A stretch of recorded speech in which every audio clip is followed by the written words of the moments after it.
Welcome back to the S&T podcast. This is your man Say. I'm here with my homeboy Tom, and we're here talking about a great top 25 matchup coming up this weekend. The number 13 in the country, yes, they're back on the rise. The Notre Dame Fighting Irish. You thought they were dead? Nope, they're not dead. They're not dead. They're very much well and alive, and they're at home hosting the number 20 now, USC Trojans, who have come into the top 25 again after starting the season off very well. One loss to Illinois, but they bounced back beating Michigan last week, so they basically traded spots with Michigan in the top 25. Very excited for this matchup. I'll get into my spiel, but let me go ahead and let Tom say what he has to say first. So, Tom, what you think about this top 25 matchup down in Indiana this week? Notre Dame, USC, it's a historical game. It's a classic game. Two solid teams. I think both of them match up pretty evenly.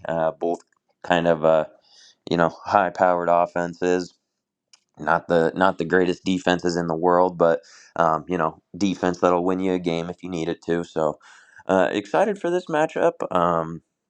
Notre Dame, like we talked about, two losses, still at number 13, but the two losses coming to from two current top five teams. So hindsight 2020, they don't look that bad.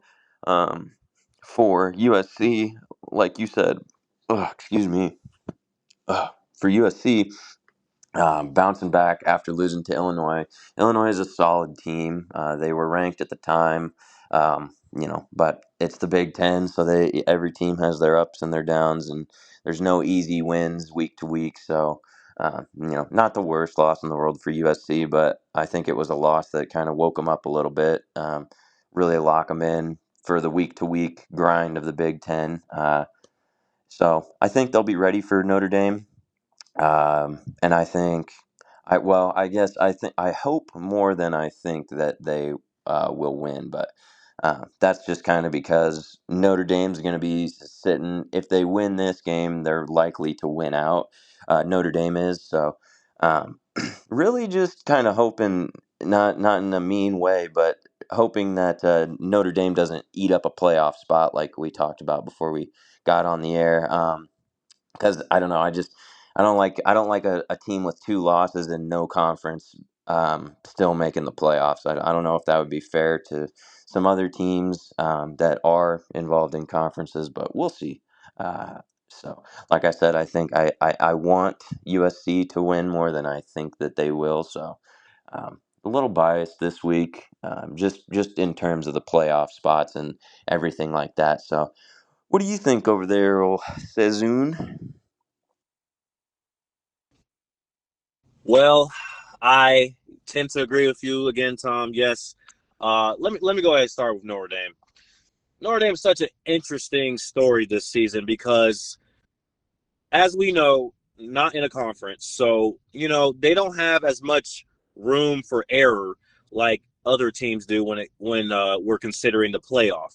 And you would think, any other season, you would think that losing two games this early into the season would basically disqualify Notre Dame from the playoff. And for anybody that tunes into my playoff eliminator videos, you would know that Notre Dame has been on the eliminator list since they lost that second game against A&M, because Notre Dame cannot afford to lose three games and make the playoff like other teams, say, in the SEC or the Big Ten can. So they've literally been on the eliminator list for weeks now, and yet they're number 13 in the country. They're right there when it comes to the playoff. They would literally be the first or second team out if the playoffs started today. So the fact that Notre Dame was able to lose two games this early and yet can still be this high in the rankings is pretty wild. And any other season, I would be totally against it. Like you said, Notre Dame is just one of the most annoying teams in college football, just because of their situation and how they are not in a conference, and how yet they want a playoff spot, they want a special treatment, stuff like that. Don't like it, but this year it's hard to argue with it because for multiple reasons. It's actually a combination of reasons. They have two losses But like you said, both of those losses were to teams that are in the top five right now.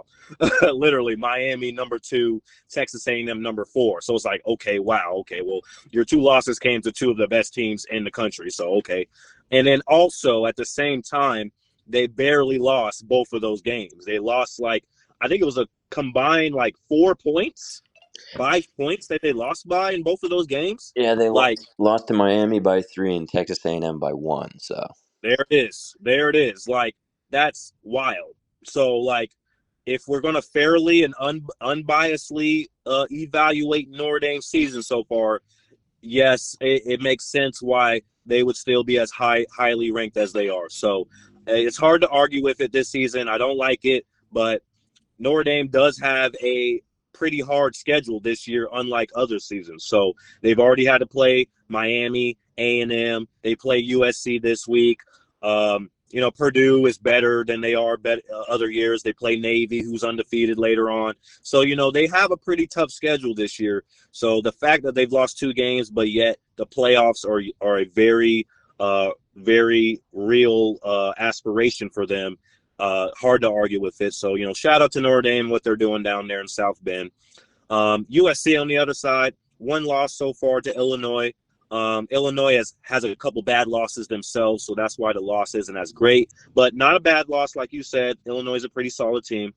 I think USC needs this win against Notre Dame this week, though, for their sake. They want to stay in the running in the Big Ten. The Big Ten is very competitive this year. Penn State fell off, but Indiana's right there to take their place. So Indiana, Nebraska, Minnesota has only 2 losses. Maryland only has 2 losses. Northwestern only has 2 losses. UCLA is good now. Like we don't know what's going on in the Big Ten. The Big Ten is it's a gauntlet. So if you want to get to the playoff, get to the Big Ten championship in that realm, you're going to need to win these games. So USC needs this win against Notre Dame. 2 losses for USC is going to hurt them more than 2 losses have hurt Notre Dame so far. So USC just got back in the top 25. They want to stay there. They don't want to keep hopping back out, hopping back in like they usually do. They want to prove they're real and that they can compete with the big boys. Lincoln Riley down there, the old Oklahoma coach now at USC, he's been at it for a few years now, and I think he might finally have a team that could do it. Caleb Williams couldn't do it. So we'll see. We'll see. But this week, unfortunately for USC, it is at Notre Dame. So going to be a tough environment. And, I just think Notre Dame is the better team. Notre Dame is literally 4 points away from being undefeated. Hard to argue with that. So give me the Fighting Irish at home. Unfortunately, I think they're going to win out and end up taking a playoff spot again. So right there with you, Tom. But yes, give me Notre Dame. USC probably keep it close, but I think the Fighting Irish will eventually pull away in the end. So, that's all I got to say about it. Tom? that summed it up pretty well. Don't have much more to add. Yeah, that was another good one. And if you're still watching, thanks for watching.